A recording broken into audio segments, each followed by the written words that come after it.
भगवानों के राजा भगवान महाकाल अपनी परम आराधना बताते हुए कहते हैं, जब तुम मुझे सुनते हो तब तुम्हें अपना हृदय खोल देना चाहिए और इस दौरान तुम्हें अपने केंद्र पर स्थित रहना है। जो भी तुम सुन रहे हो उसमें से कुछ भी तुम्हें कष्ट उठाकर याद रखने की आवश्यकता नहीं है। केवल मेरे शब्द अपने हृदय तक पहुंचने दो। मुझसे मिलन के विषय में तुम्हें सबसे छोटे मार्ग के बारे में मैं बताता जाऊंगा। तुम्हें कहीं नहीं जाना है। मेरा स्थान तुम्हारे अंदर ही है। बस तुम्हें अपने आप को मेरे बहाव के लिए वर्तमान समय में लगातार खुला रखना है।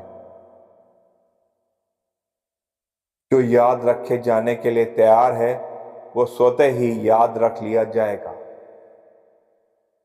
कोई भी प्रगाढ़ इच्छा रखने से लाभ नहीं होगा।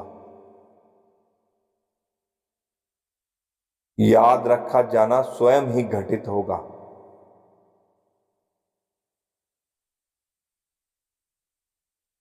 जो भी तुम्हारे मन में उठ रहा है बस उसे देखो। कुछ न पकड़ो, न चयन करो। अच्छा या बुरा समझकर, तेज या धीमा जानकर। न मैं न तुम, किसी भी मैं के बिना। बस जो है वो है, उसी के साथ रहना है। ये बहुत सरल है। अभी के लिए किसी से अपनी पहचान मत बनाओ। मेरी प्राप्ति के मार्ग पर व्यर्थ और सार्थक दोनों त्यागने हैं। तुम अभ्यास करो सारे दृष्टिकोणों को जड़ से मिटाने का। जो भी तुम्हारी पहचान को विशेष बनाने के लिए अब तक तुमने प्रयोग किए हैं।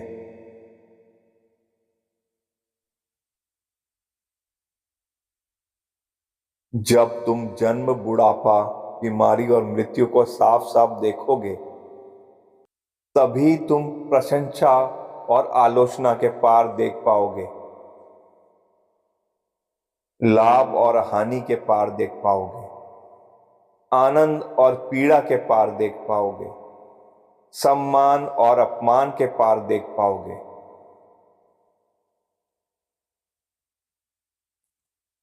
पसंद या नापसंद उत्पन्न हो रही हो तो उसको ऐसे देखो जैसे दोनों स्थिर नहीं हैं। ये ब्रह्मांड के निकट आने का सबसे सरल मार्ग है। ये मेरे निकट आने का भी सबसे सरल मार्ग है। क्या तुम जंगल में किसी टेढ़े मेढ़े पेड़ पर क्रोधित होते हो कि वो कुछ और पेड़ों की तरह सीधा क्यों नहीं है? लोगों पर फैसले देने बंद करो। समस्त विश्व दुख से दूर होना चाहता है। वास्तविकता में दुख पर सोच विचार करने से बुद्धिमत्ता का विकास होता है। तुम्हारा ये अभ्यास मुझे पाने के लिए है ना? सीधा मुझे देखने के लिए है ना? तो तुम में धैर्य होना ही चाहिए। धैर्य और सहनशीलता से तुम धीरे धीरे सीख जाओगे। शुरुआत में सबको जल्दी होती है। आगे भागने की जल्दी होती है, पीछे जाने की जल्दी होती है, रुक जाने की। तुम प्रयत्न करते रहो जब तक तुम उस जगह पर स्वयं को न पाओ जहां ऐसा लगे कि आगे भागने में भगवान महाकाल नहीं मिलेंगे, पीछे जाने पर भगवान महाकाल नहीं मिलेंगे और रुक जाने पर भी भगवान महाकाल नहीं मिलेंगे। ऐसा होने पर ही मेरी प्राप्ति हो जाएगी। तुम में और मुझ में कोई दूरी नहीं बचेगी।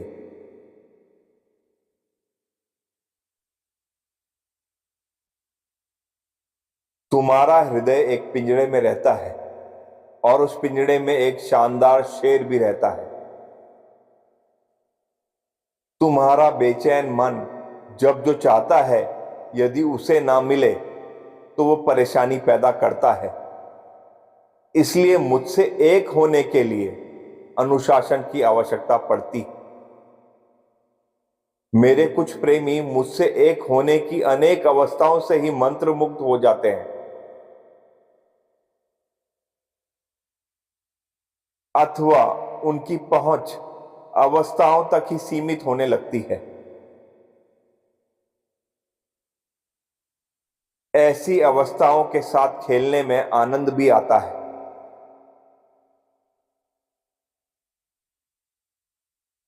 किंतु तुम्हें इस आनंद की सीमा का पता होना चाहिए। बिल्कुल वैसे ही जैसे तुम्हें बच्चों की सीमाओं का पता होता है, प्रौढ़ लोगों की सीमाओं की तुलना में केवल जो पसंद आ रहा है वो ही नहीं करने लग जाओ। अपने सोच विचार वाले मस्तिष्क में अभी के लिए नहीं फंसो। विचारों की गुलामी अभी के अभी रोक दो।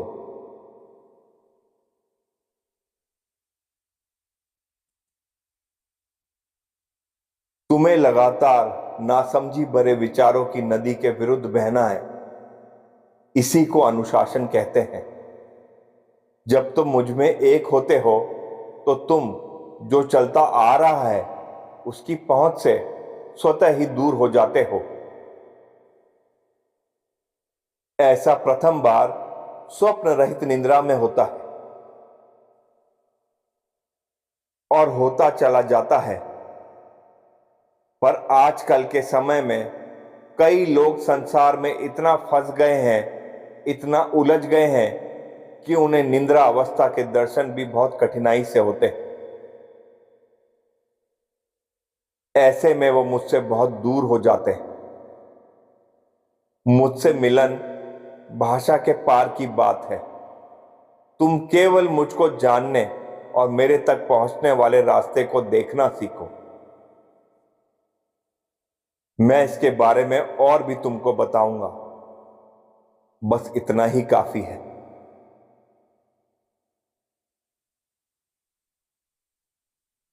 जो भी तुम्हें परेशान कर रहा है, जो भी तुम्हें क्रोधित कर रहा है, वही तुम्हें कुछ सिखा रहा है। मन का विकास करना ही हो तो क्षमा की नींव पर करो।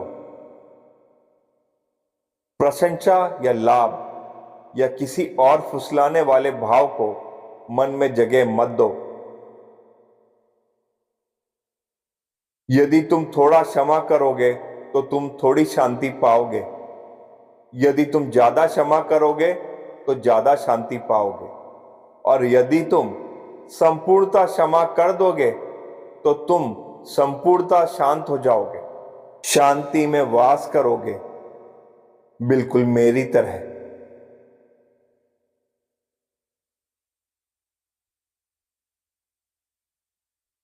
क्रोध को अपनी संपत्ति समझने का भाव पीड़ा का ही परिणाम देगा। और यदि क्रोध वास्तव में ही तुम्हारी संपत्ति है तो उसे तुम्हारी आज्ञा का पालन करना ही होगा। यदि क्रोध तुम्हारी आज्ञा का पालन नहीं कर रहा है तो वे केवल तुम्हें अपना स्वामी होने का भ्रम दे रहा है।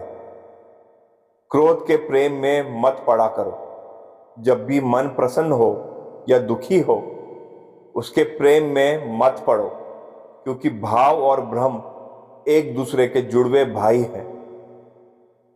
भाव से मोह का अर्थ है भ्रम से मोह। क्या तुम भ्रम से मोह को समाप्त नहीं करना चाहोगे? यदि हां, तो भाव से मोह को तत्काल ही छोड़ दो।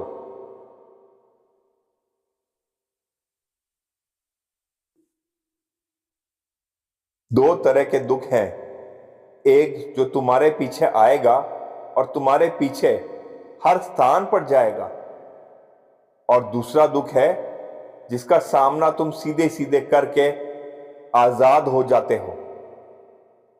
खुशी और कष्ट अमीर या गरीब होने पर निर्भर नहीं करते, वो तुम्हारे मन में सही या गलत समझ होने पर निर्भर करते हैं। शांति कहां से उत्पन्न होती है?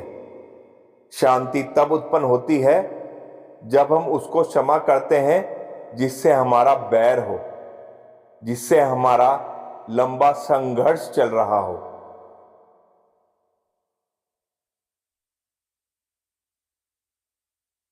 कोई संत मत बनो, कोई साधु मत बनो, ध्यानी भी मत बनो, कुछ भी मत बनो। जब भी तुम अपनी किसी पहचान से प्रेम करोगे, उस पहचान से प्रेम के कारण तुम कष्ट में पड़ोगे। शांति तुम्हारे भीतर ही है, उसी जगह जहां कष्ट और हिंसा है। शांति ना तुम्हें किसी जंगल में मिलेगी, ना ही किसी पर्वत के शिखर पर, और ना ही कोई शिक्षक या गुरु तुम्हें दे सकता है।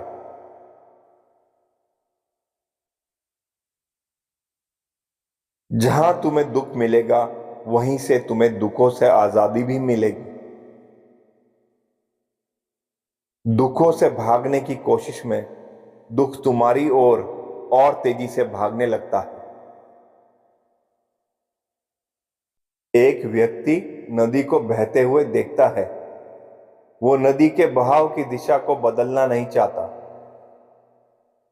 नदी लगातार बहती रहेगी और नदी की प्रकृति के कारण उसे बहुत कष्ट उठाना पड़ेगा। जब उसे पानी की आवश्यकता नहीं होगी तो उसे बाढ़ का सामना करना पड़ेगा,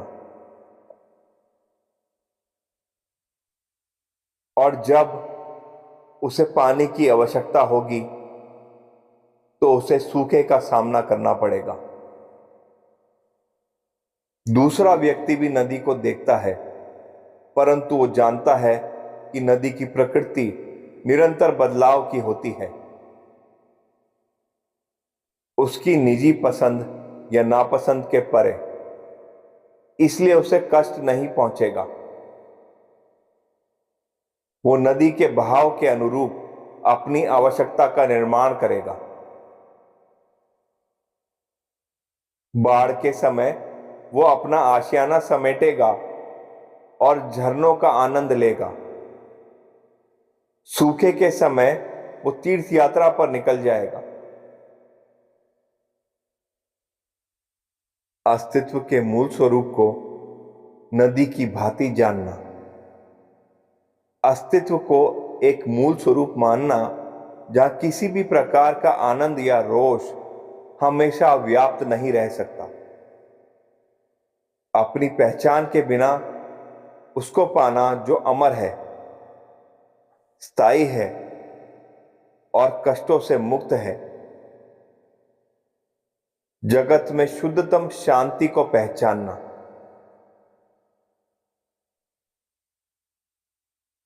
बारिश कहां से आती है? धरती के गंदे से गंदे पानी की भाप का भी योगदान होता है बादलों के निर्माण करने में। क्या ये एकदम चमत्कारिक नहीं है? कैसे आकाश पानी की गंदगी पीकर उसे साफ पानी में परिवर्तित कर देता है। मैं भी इसी तरह तुम्हारा समस्त व्यर्थ ग्रहण करके उसे सार्थक में परिवर्तित कर दूंगा, पर यह तभी संभव है यदि तुम चाहोगे।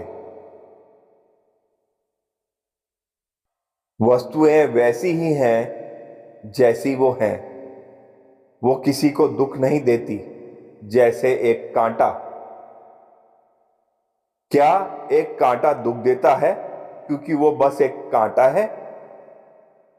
कांटा किसी को दुख नहीं देता, पर यदि तुम उस पर पैर रखोगे वो तुम्हें तत्काल ही पीड़ा देगा। तुम पीड़ा में क्यों पड़े? क्योंकि तुमने कांटे पर अपना पैर रखा, इसलिए पीड़ा तुमसे ही आई है, कांटे से नहीं।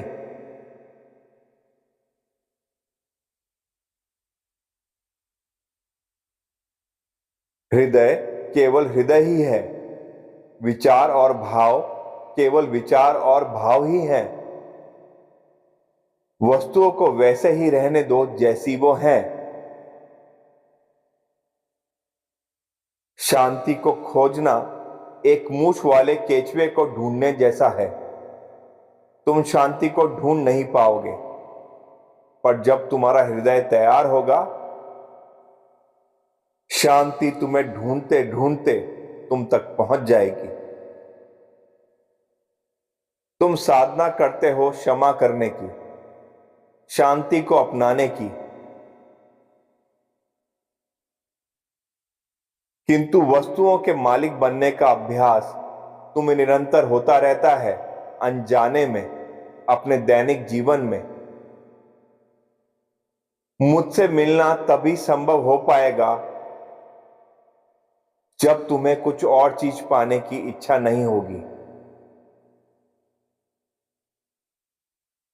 यह स्मरण रखना, तुम्हारी साधना व्यर्थ की वस्तुओं को पाने की नहीं, अपितु व्यर्थ की वस्तुओं को छोड़ने के लिए है। तुम्हारी साधना यदि इच्छाओं से भरी होगी तो तुम मेरे दर्शन पाकर भी संपूर्ण लाभ नहीं प्राप्त कर पाओगे।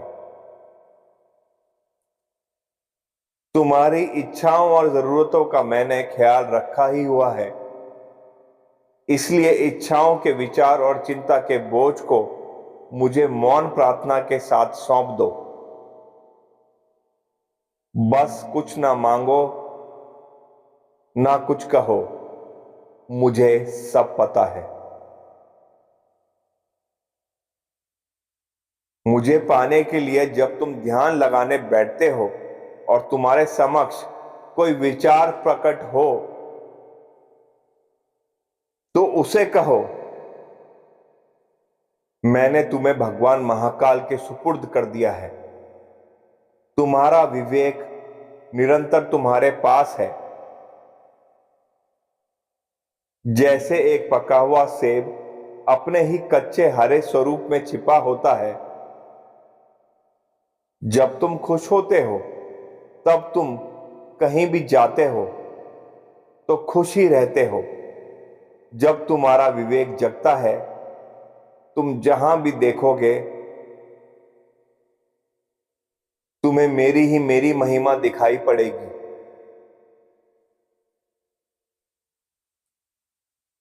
मेरी महिमा सब जगह व्याप्त है, पर जब तुम विचार, भावना और कल्पनाओं के पार देख पाओगे, तभी तुम्हें इस बात की पुष्टि होगी। विचारों के बिना समस्त संसार शांत है, तुम क्यों नहीं। तुम वस्तुओं पर पकड़ बढ़ाते चलते हो और इस कारण तुम्हारी भ्रम पर भी पकड़ बढ़ती चलती है।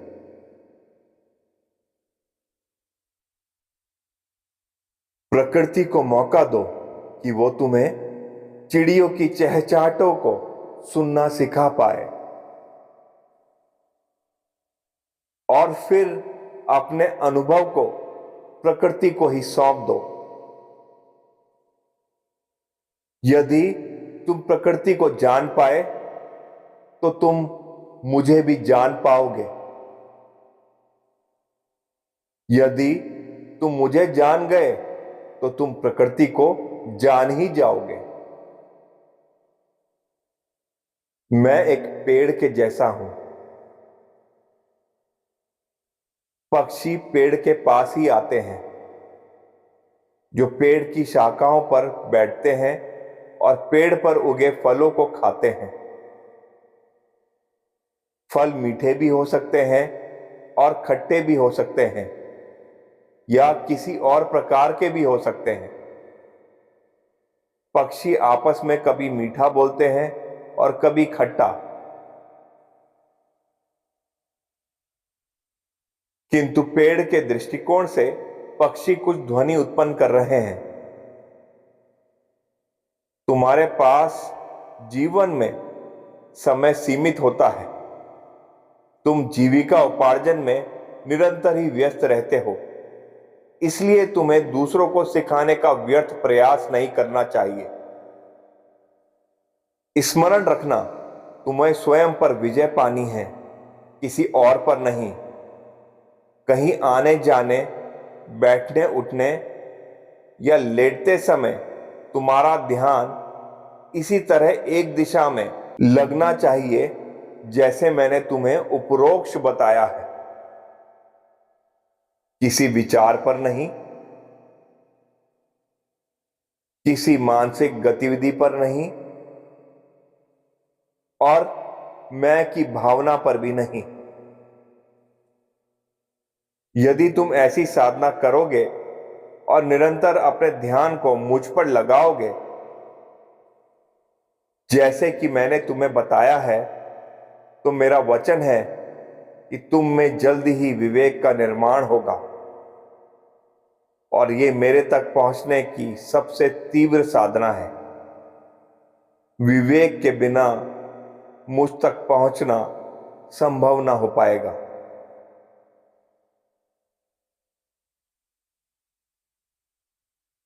तुम स्वयं ही अपने गुरु हो। गुरुओं को खोजने से तुम्हारी किसी शंका का समाधान नहीं निकलेगा। तुम स्वयं जांच करो। मैंने तुम्हें खोजने की एक विधि बताई है। खोजना तुम्हारे अंदर ही है, बाहर नहीं। तुम्हारा स्वयं को खोजना बहुत अनिवार्य है। मेरी आराधना कम से कम शब्दों में, कम से कम मंत्रों से, कि तुम्हें किसी मानसिक गतिविधि से स्वयं समझकर नहीं जुड़ना है, या किसी भी वस्तु से स्वयं को बांधना नहीं है। अपनी सर्वश्रेष्ठ पहचान को जियो। वस्तुएं जैसी हैं उन्हें वैसा ही देखो। यही परम संतुलन है। यही मुझ में निरंतर वास है। यही मुझसे एक हो जाना है।